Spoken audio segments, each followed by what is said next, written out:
No, ito nga panibagong kalbaryo na kinaharap ngayon ng kampo nitong si Casimero. Atin ang batid, no, ito nga naging problema ni Alas sa Japan. Okay, na kung saan ito nga po ay pinatawan ng isang taong suspension or ban na lumaban sa bansang Japan dahil ito nga po ay nabigong makuha ang tamang timbang or ang 122 limit sa naging laban ito kontra kay Sanchez. Subalit ito nga po no ay nagkaroon ng domino effect, okay? Dahil sa pag-uwi po no dito ni Cuadro Alas sa Pilipinas ay nagkampihan po no ang lahat ng mga boxing analysts no at mainstream upang tuluyang ilubog at sirain ang karera nitong si Casimero. At nababalita pa na may isang abogado po no na idedemanda, okay, di umano itong si Alas dahil ito daw ay inangasan ng ating pambato noong ito ay nasa Japan. Ganun pa man ay hindi na po tayo masyadong magbibigay pa ng detalye no patungkol dito. Sa makatuwid, kung ating isa-sum up no ay wala pong kakampi itong si Cuadro Alas maging dito sa Pilipinas. Ang ating pambato po no na si Casimero ay pilit no na sinisira ng mga personalities na involved sa Philippine boxing. Okay? Kumbaga tinatrabaho po no itong ating pambato upang tuluyan ng masuspindi sa boxing. At nababalita na may mga gumagalaw pailalim no dito kay Cuadro Alas na kung saan may mga iilang matataas no na personality dito sa Pilipinas natanggalan ng lisensya no etong si Cuadro Alas dahil daw no sa pagiging unprofessional nito at sa tinatawag na unwanted behavior. So ano ba ang implikasyon nito para sa ating pambato? Well, kung ating titignan no, isa lang naman no ang kanilang objective kundi ang pahintuin na etong si Casimero sa larangan ng boxing. Marahil po ay sila po ay naiinggit okay dito kay Cuadro Alas. And at the same time po ay pinupolitika ang ating pambato. Okay? Kaya hindi po kasi nagpapahawak etong si Casimero kanino man. Ito po ay hindi nagpapakontrol. Malayong-malayo po no sa mga Filipino fighters no na kung saan sila ay parang mga tuta minamanipula ng mga promoters dito sa Pilipinas. Ngayon, ano ang magandang solusyon? Or mainam na steps no? Para ito ay masolusyonan na ni Casimero at magtuloy-tuloy pa ang kanyang momentum. Okay? Kailangan na lang siguro no nitong si Cuadro Alas na kumuha din no ng abogado para masettle kung ano man yung mga conflict sa pagitan nito at ng isang jurado ng boxing. Okay? Pangalawa ay kailangan po muna no siguro ni Casimero na bawas-bawasan yung kanyang social media. Okay?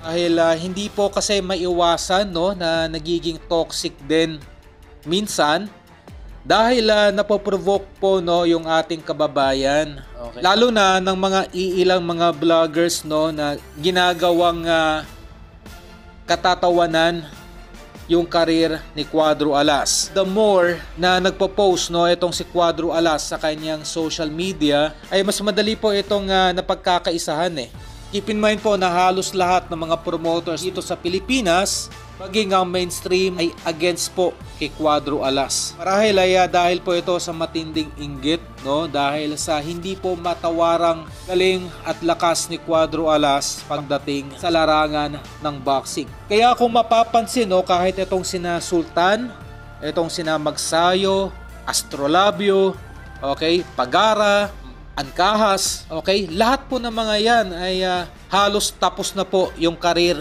dahil sa kanilang mga masasaklap na pagkatalo. Pero ni isa po ay walang kumo-question patungkol sa kanilang naging training or patungkol sa kanilang mga naging trainers. Okay? Hindi po kino-question kung sino yung humawak na trainer. Ang humawak dito kay Astrolabio nang ito ay na-knockout sa first round. Okay? Wala rin pong kumu-question dito kay Sultan nang ito ay na-knockout din sa loob lamang ng first round. Hindi rin po kino-question kung sino yung trainer nitong si Sultan. Okay? At hindi rin po kinwestiyon, no, etong si Ancahas na makailang beses itong natalo kamakailan lang. Hindi po kinwestiyon kung sino ang kanyang trainer, kung sino ang kanyang strength and conditioning coach, at kung sino ang kanyang nutritionist. Okay? Wala din pong kumwestiyon dito kay Magsayo ng 2 beses itong magkasunod na natalo. Okay? Hindi po kinwestiyon kung sino ang kanyang trainer. Pero nakakapagtaka pagdating kay Cuadro Alas na kung saan ay hindi pa natatalo, no, sa loob ng 6 na taon, ay panay kritisismo po at panay paninira ang ginagawa, no, ng iilang ng mga so-called boxing experts at analysts, no.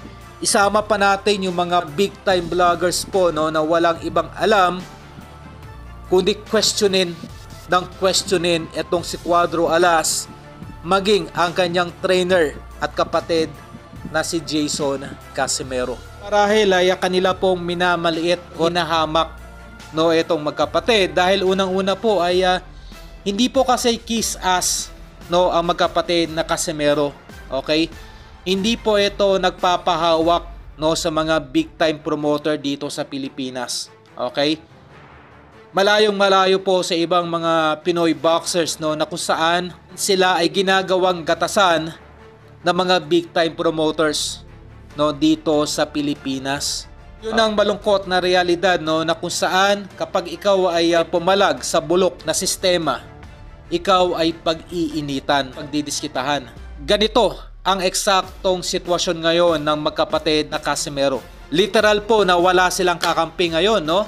Kundi ang mga boxing fans lamang na naniniwala dito sa kakayanan nitong si Cuadro Alas. May, yung bandera ng Pilipinas dala namin. Wala malang congratulate dyan.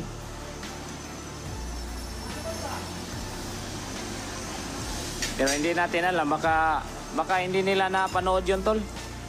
Baka hindi nila napanood yun. Pero nung nalaman nila na ano ka, natanggalan ka ng na ano ka, na-ban ka, nalaman nila. Oh, pwede yun. Wala talaga tayo diyang Hindi, pwede yun. Nung nalaman nila na nung lumaban ka, tapos isang round lang yung kalaban mo, hindi nila alam. Hindi nila alam yun. Tapos nalaman na lang nila nung binahan ka. Pwede yun.